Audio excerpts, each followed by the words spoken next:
Hello दोस्तों, मेरा नाम है सचिन नेगी। आज मैं आपको कक्षा 10 का प्रमेय 6.3 कराऊंगा, जिसे हम कोण समरूपता प्रमेय भी कहते हैं। दोस्तों, ये प्रमेय 6.3 हमसे कहता है यदि दो त्रिभुजों में संगत कोण बराबर हो तो उनकी संगत भुजाएं एक ही अनुपात में समानुपाती होती है या एक ही अनुपात में होती है, इसलिए ये त्रिभुज समरूप होते हैं। यानी दोस्तों, ये प्रमेय हमसे कहता है यदि हमारे पास दो त्रिभुज है और उनके जो संगत कोण है वह बराबर है, यानी जो ये वाला कोण है वह इसके बराबर है और ये वाला कोण इसके बराबर है और ये वाला कोण जो है वह इसके बराबर है, तो ये दोनों त्रिभुजों की जो भुजाएं होती है वह समानुपाती होती है। यानी इन दोनों त्रिभुजों की भुजाएं एक ही अनुपात में होती है, इसलिए ये दोनों त्रिभुज जो हैं वह समरूप होते हैं। अब हम दोस्तों इसे प्रूफ करेंगे कि ये किस प्रकार से समरूप है। तो दोस्तों, अगर हमें कुछ भी प्रूफ करने के लिए आता है तो हमारी जो नंबर 1 हेडिंग आती है वो आती है दिया है। दिया है और दिया है में दोस्तों हम इस चित्र के बारे में ही लिखते हैं। तो दोस्तों, हम दिया है में लिखेंगे कि त्रिभुज ABC तथा त्रिभुज DEF के संगत कोण बराबर है। यानी दोस्तों, हमें क्वेश्चन में दिया है कि त्रिभुज ABC तथा DEF के जो संगत कोण है वह बराबर है, इसलिए दोस्तों हमारा आता है कोण A बराबर कोण D और कोण B इक्वल टू कोण E और कोण C इक्वल टू कोण F, यानी इनके जो संगत कोण है वह बराबर है। अब हमें दोस्तों सिद्ध क्या करना है उसे हम दूसरी हेडिंग में लिखते हैं। अब हमें दोस्तों सिद्ध करना है, तो मैं यहां पे लिखूंगा सिद्ध करना है। दोस्तों, हमें सिद्ध करना है कि तो इनकी संगत भुजाएं एक ही अनुपात में होती है, यानी हमने इनकी संगत भुजाओं को एक ही अनुपात में सिद्ध करना है। यानी AB upon DE equal to AC upon DF equal to BC upon EF हमने दोस्तों इसे सिद्ध करना है। अब हमारी दोस्तों जो तीसरी हेडिंग आती है वो आती है रचना की, यानी हमें इसे सिद्ध करने के लिए इन चित्रों में क्या क्या फेरबदल करना पड़ता है उसे हम रचना द्वारा लिखते हैं। रचना, तो दोस्तों हम रचना में लिखेंगे। तो दोस्तों, हमने रचना में ऐसा करना है, हमने जो DE वाली भुजा है वहां पर एक E बिंदु लेना है, यानी DE जो भुजा है उस पर एक E बिंदु लेना है और E बिंदु हमने इस प्रकार लेना है, यानी हम X बिंदु लेंगे क्योंकि E वाला बिंदु तो हमारे पास है, तो हम जो DE वाली भुजा है उस पर एक बिंदु लेंगे X वाला, और हमने इस X बिंदु को इस प्रकार लेना है जिससे कि जो DX की जो लंबाई हो वह AB के बराबर हो। यानी हमने DE वाली भुजा पर एक बिंदु लेना है और इस प्रकार लेना है ताकि DX की लंबाई AB के बराबर हो। इसी प्रकार DF वाली जो भुजा है उस पर एक Y बिंदु लेना है और इस प्रकार लेना है जो कि DY की लंबाई AC के बराबर हो। तो दोस्तों, मैंने यहां पे एक एक बिंदु ले लिए हैं। अब हम दोस्तों इन दोनों बिंदुओं को मिला देंगे। अब हम रचना में इसी के बारे में लिखेंगे। तो मैं यहां पे लिखता हूं भुजा DE है, भुजा DE पर X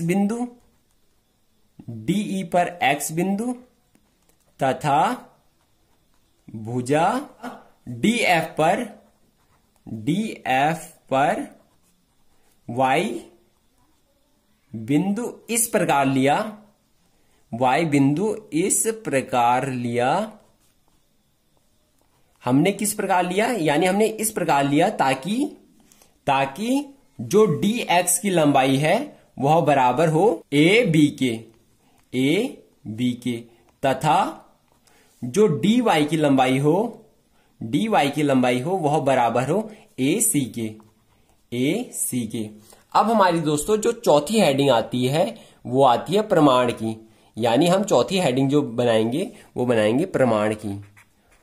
प्रमाण, तो दोस्तों हम प्रमाण में हमें इसे सिद्ध करने के लिए जो भी करना पड़ता है हम उसे प्रमाण द्वारा लिखते हैं। तो दोस्तों अगर आप इन दो त्रिभुजों को देखोगे, यानी आपने त्रिभुज ए बी सी को देखना है, त्रिभुज ए बी सी तथा डी एक्स वाई में अगर दोस्तों आप इन दो त्रिभुजों को देखोगे तो ए से बी तक की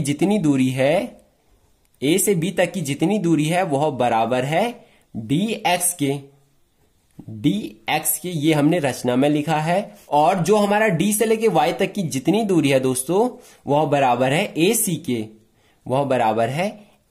के। और हमारे पास है कि जो कोण ए है वह कोण डी के बराबर है, क्योंकि इनके संगत कोण बराबर है, इसलिए कोण ए बराबर कोण डी है। इसलिए हम लिख सकते हैं कि इन दोनों त्रिभुजों में जो कोण ए है वह बराबर है कोण डी के, यानी कोण ए कोण डी के बराबर है। और ये वाली भुजा इस वाली भुजा के बराबर है और ये वाली भुजा इस वाली भुजा के बराबर है।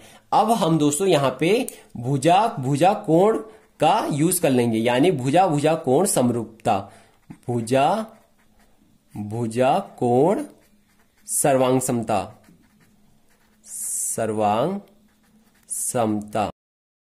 दोस्तों ये भुजा कोण सर्वांग समता हमसे कहता है कि यदि किन्हीं दो त्रिभुजों की दो भुजाएं बराबर हो, जैसे हमारे पास ये दो त्रिभुज हैं, एक ये वाला एक ये वाला, इनकी जो है वो दो भुजाएं बराबर हो, एक ये वाली भुजा इसके बराबर है, ये वाली भुजा इसके बराबर है, यानी दो भुजाएं आपस में बराबर है और एक कोण बराबर है, तो ये दोनों जो त्रिभुज हैं वह सर्वांगसम होंगे, यानी ये दोनों त्रिभुज समरूप भी कह सकते हैं, यानी ये दोनों त्रिभुज सर्वांगसम है। आसान भाषा में हम कह सकते हैं कि ये दोनों त्रिभुज एक ही हैं।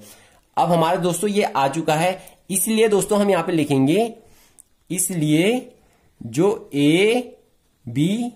जो त्रिभुज ए बी सी है वह त्रिभुज डी एक्स वाई के सर्वांगसम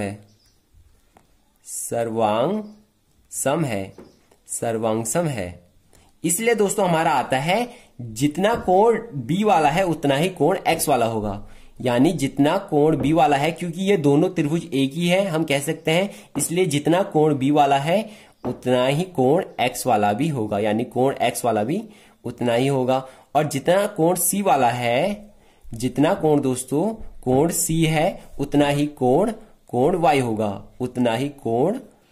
होगा, ये हमारा दोस्तों आ चुका है। परंतु दोस्तों हमारे पास है कि कोण बी जो है वो कोण ई के बराबर है, यानी हमें क्वेश्चन में साफ साफ दिया है कि दो त्रिभुजों के संगत कोण बराबर है, यानी ये वाला कोण इसके बराबर है, इसलिए हमें दिया है दोस्तों जो कोण बी है वह कोण ई के बराबर है, वह बराबर है कोण ई के। और हमारे पास है कि जो कोण सी है वो कोण जो सी है वह बराबर है कोण एफ के।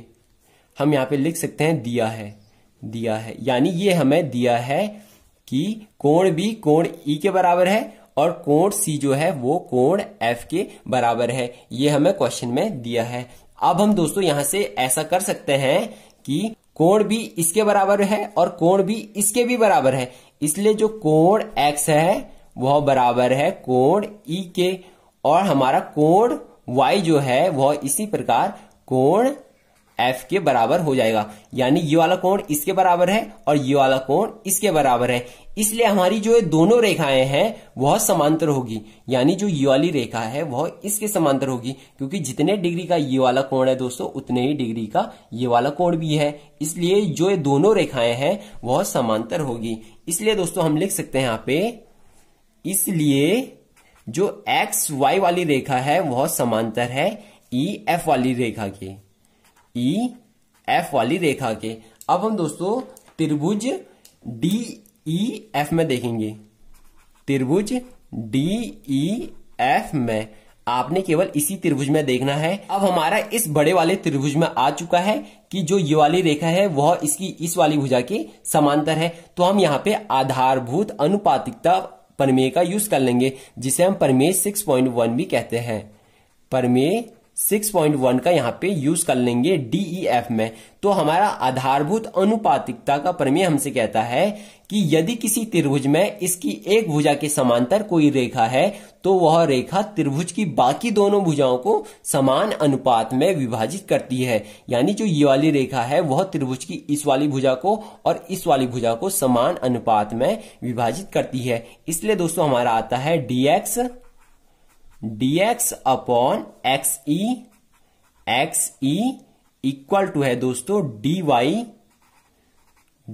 अपॉन yf, क्योंकि ये वाली रेखा इसके समांतर है, इसलिए हमारा दोस्तों ये आ चुका है। अब हम दोस्तों इसका व्युत्क्रम कर देंगे। अब हमने दोस्तों इसका व्युत्क्रम कर देना है। व्युत्क्रम करने पर और व्युत्क्रम करने का मतलब है दोस्तों कि हमने इसका उल्टा कर देना है। यानी xe ऊपर चले जाएगा और dx नीचे आ जाएगा, और हमारा यहां आएगा yf हमारा ऊपर चले जाएगा और dy जो है वो नीचे आ जाएगा, अब हमने दोस्तों इसका व्युत्क्रम कर दिया है। अब हम दोस्तों दोनों साइड 1 प्लस कर देंगे। 1 प्लस करके हमारा क्वेश्चन आधा क्या पूरा सॉल्व हो जाएगा। तो मैं यहां पे लिखता हूं दोनों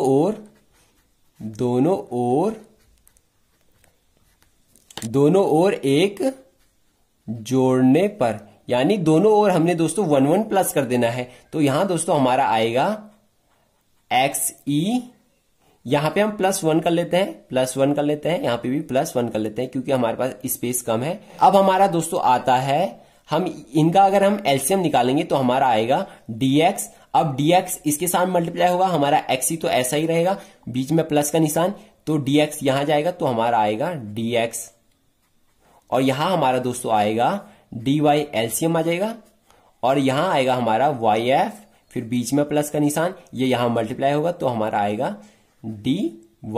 दोस्तों ये हमारा आ चुका है। अगर आप दोस्तों देखोगे तो xe यानी यहां से लेके यहां तक की दूरी में dx, यानी यहां से लेके यहां तक की दूरी में dx, यानी यहां से लेके यहां तक की दूरी प्लस करोगे तो आपका de आएगा। तो आपका यहां से आता है de upon dx equal to yf, यानी यहां से लेके यहां तक की दूरी में yf है प्लस dy, यहां से लेके यहां तक की दूरी प्लस करोगे तो आपका आएगा df।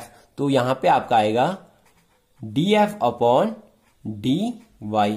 अब आपका दोस्तों ये आ चुका है। अब आप दोस्तों dx, यानी यहां से लेके यहां तक की दूरी AB के बराबर है, यानी हमने इसी प्रकार माना था ताकि हमारा जो dx है वह AB के बराबर आए तथा dy जो है वह AC के बराबर आए। इसलिए हम यहाँ पे dx की जगह पे AB लिख देंगे और dy की जगह पे AC लिख देंगे। तो दोस्तों यहां से हमारा आता है, यहां से हम इसे ऐसा कर लेंगे de अपॉन dx की जगह पे AB लिख लेंगे, AB इक्वल टू df तो ऐसा ही रहेगा, और हमने dy की जगह पे दोस्तों हमने AC लिख लेना है। अगर दोस्तों आप हमें क्या सिद्ध करना है, हमें ये सिद्ध करना है, यानी हमें AB और AC ऊपर चाहिए, हमारा AB और AC नीचे आए हैं, तो हम इसका भी व्युत्क्रम कर देंगे, यानी हमने इसका उल्टा कर देना है। तो आप यहाँ पे लिख लेना कि व्युत्क्रम करने पर तो हमारा AB ऊपर चले जाएगा, AB अपॉन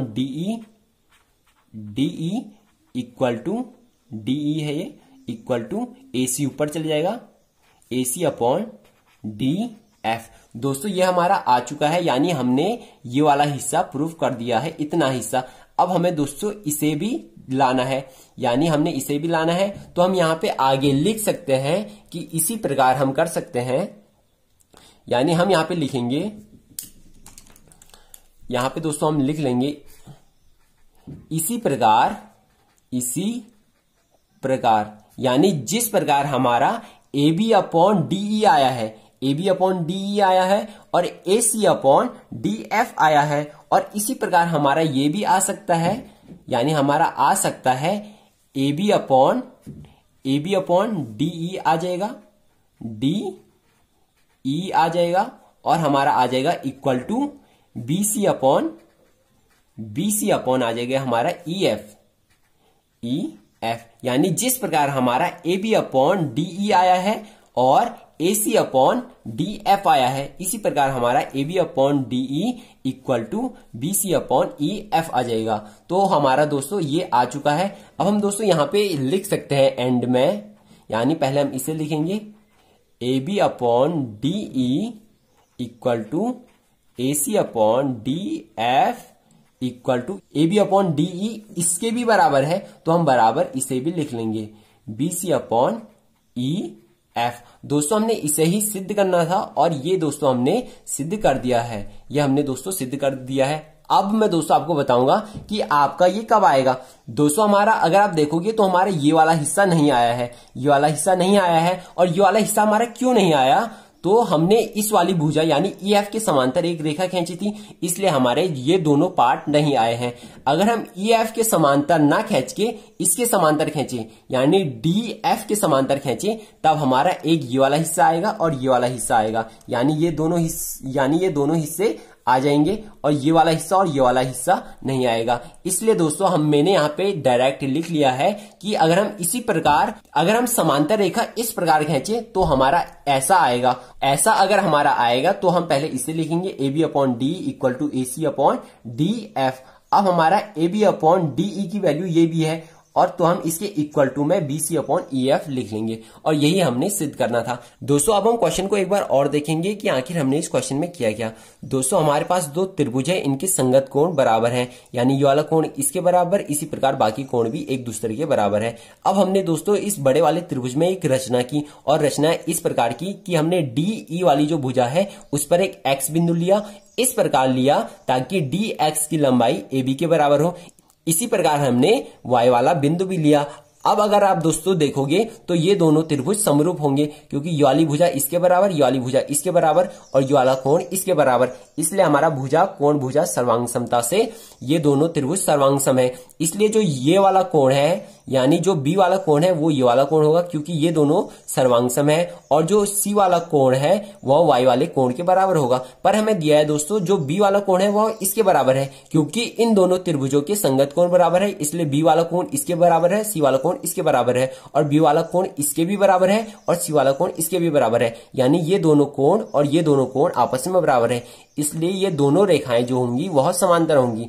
अब दोस्तों ये दोनों रेखाएं समांतर है तो हमने यहाँ पे आधारभूत अनुपातिकता प्रमेय का यूज किया, इसलिए हमारा दोस्तों ये आता है। अब हमने दोनों साइड दोस्तों 1 1 प्लस किया तो हमारा ये आता है, फिर हमारा XE प्लस DX ये बन जाता है, इसी प्रकार YF प्लस DY हमारा ये बन जाता है। अब हमने दोस्तों यहाँ पे DX की वैल्यू डाल दी और इसी प्रकार DY की भी वैल्यू डाल दी। अगर हमने इनकी वैल्यू डाली तो हमारा ये आता है, फिर हमने इसका व्युत्क्रम कर दिया क्योंकि हमें AB और AC को ऊपर लाना था, तो हमारा ये आया। अब हम इसी प्रकार इसे भी ला सकते हैं, यानी AB upon DE equal to BC upon EF भी ला सकते हैं, तो हमारा ये आया। हमने पहले इसे लिखा, अब हमारी AB अपॉन DE की वैल्यू ये भी है, तो हमने इसके इक्वल टू में ये भी लिख लिया। और हमारा ये कब आएगा, जब हम इसके समांतर यानी DF के समांतर कोई रेखा खींचे, तब हमारा ये आ जाएगा। दोस्तों आपको यह वीडियो कैसी लगी कमेंट बॉक्स में जरूर बताएं, हमको आपके कमेंट का इंतजार होगा।